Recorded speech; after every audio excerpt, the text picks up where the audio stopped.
I'm Gordon Hutchison. I wrote Gangsters, Geishas, Monks, and Me, and I'd like to tell you a little about it. The story is how I learned Japanese culture from gangsters, geishas, and monks. I got an English teaching job in Sapporo, Japan. I didn't have any idea what to expect. Sapporo was the most magical place for those first couple of months that I had ever been. I got into Zen thanks to a book. I picked up the 3 Pillars in San Francisco, so I had been doing yoga and Zazen regularly for almost a year by the time I got to Sapporo.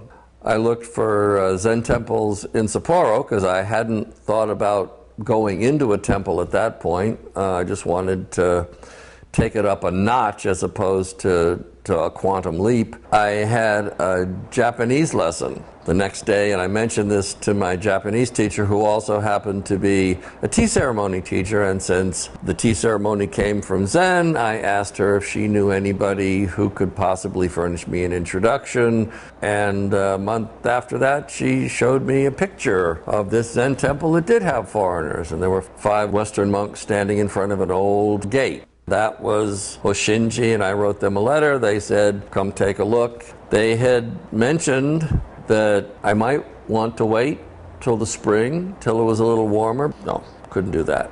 Had to barge right in. Zen will always mean cold to me. Temple life was based on a very strict schedule. You got up before 4. You did 2 sittings, 40-minute sittings of Zazen. There was a general cleaning. Then the monks did sutras. At 7 was breakfast. There was an hour-and-a-half break to digest your food. Morning work was at 9. Lunch was at 11. Afternoon work was at 1. Afternoon sutras were at 4. Dinner was at 5. The bath was at 6. And then the rest of the day was evening Zazen and bed at 9.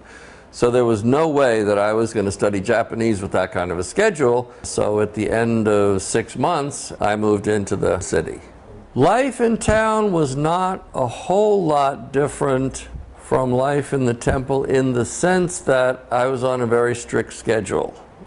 Basically, I spent the time that the temple allotted for manual labor to studying Japanese. So I studied Japanese about 6 hours a day.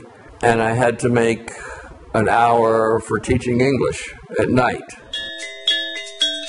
I lived very close to Main Street, very close to the public bath that was on Main Street, and the gangster headquarters was on the other side of Main Street, but very close to the same public bath. So we ran into each other. I happened to be in the bath soaking. These 3 tattooed hulks stalked in, and I knew that tattoos meant Yakuza from the public bath in Sapporo. And they looked at me and I looked at them, and we kind of took notice of each other and agreed to ignore each other.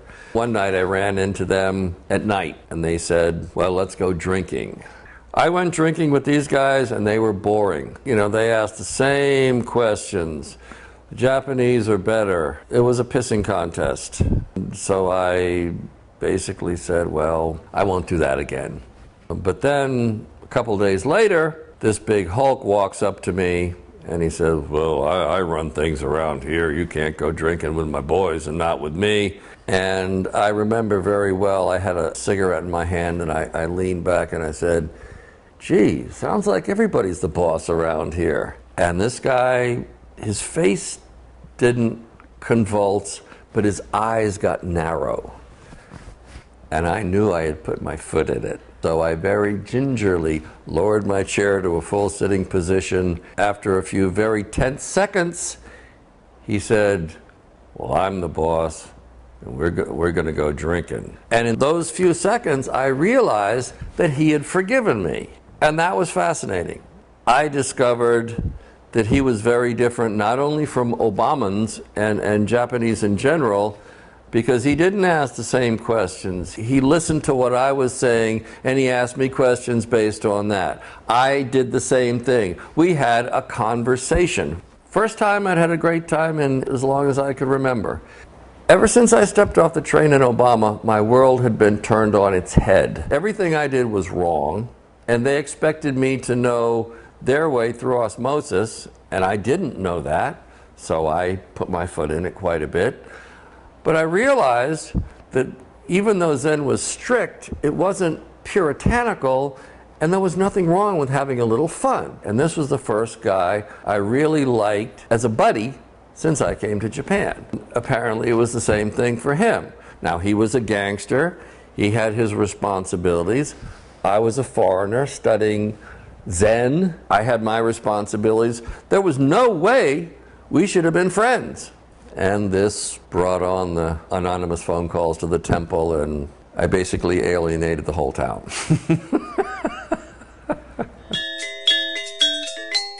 I went to a Yakuza end-of-the-year party. They call them forget-the-year parties, where you drink so much that you forget the year. And this particular party turned out to be a disaster to the point where it almost ended up in a shootout.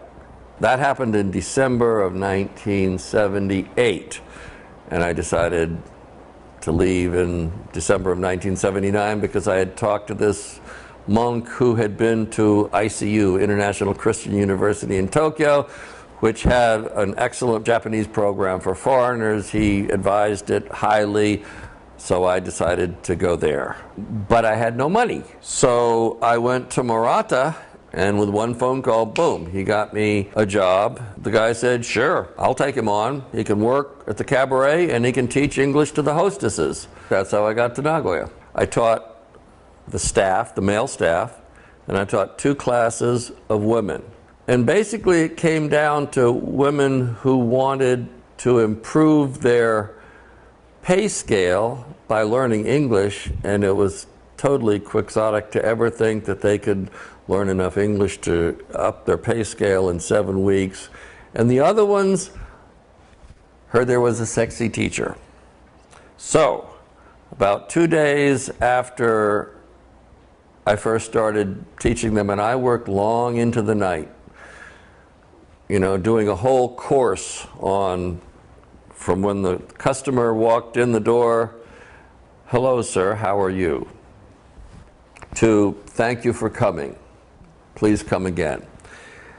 About 2 days after I started with one of the groups, they said, this is no fun. I said, why? You know, it's the fun isn't in the learning, the fun is what you can do with it. So that's why I've given you this on the job. We want off the job. What happens if we want to go home with these guys? So we went from, hi, what's your name? To, gee, that was great. Do you mind if I smoke? And they made far greater progress in English in general than the control group with whom I did See Jane Run and This Is a Pen. And I still have friends among them. I don't know, and I lived in Japan for 30 years, heard a bunch of stories. I have never heard of a foreigner entering the world of the monk, of the gangster, and the hostess or the water trade simultaneously. They are the most traditional, conservative worlds in Japanese society. And for whatever reason, these people accepted me as one of their own. And I was very flattered at that. I was able to move between those worlds. I finished cold training at the temple on February 3rd, 1979, in the morning. Put on my Western clothes, got my suitcase, went to the gangsters' headquarters, got in the Jaguar, drove to the cabaret. I was appearing at the cabaret as a doorboy the next night. Those worlds are incredibly Japanese. They're all the Zen world, the gangster world, and the water trade. They all have these things in common. Vertical society, absolute obedience, responsibility, giri, etc., etc. It was a fascinating education. It reinforced the lessons that I learned. Learning the same lesson in these three different worlds. The book isn't about Zen, although there's a lot of Zen in it. But it's about learning Japanese culture in ways that they will never teach you in your Eastern Studies major. Living those 3 years with the gangsters, the geishas, and the monks was something I will always treasure, learned a great deal from. But another kind of unusual part of this is that I spent 25 years after that in Japan. And when I got married in 1991, in my half of the invitations, there was a Japanese family table, there was a foreigner table, and there was the Yakuza table.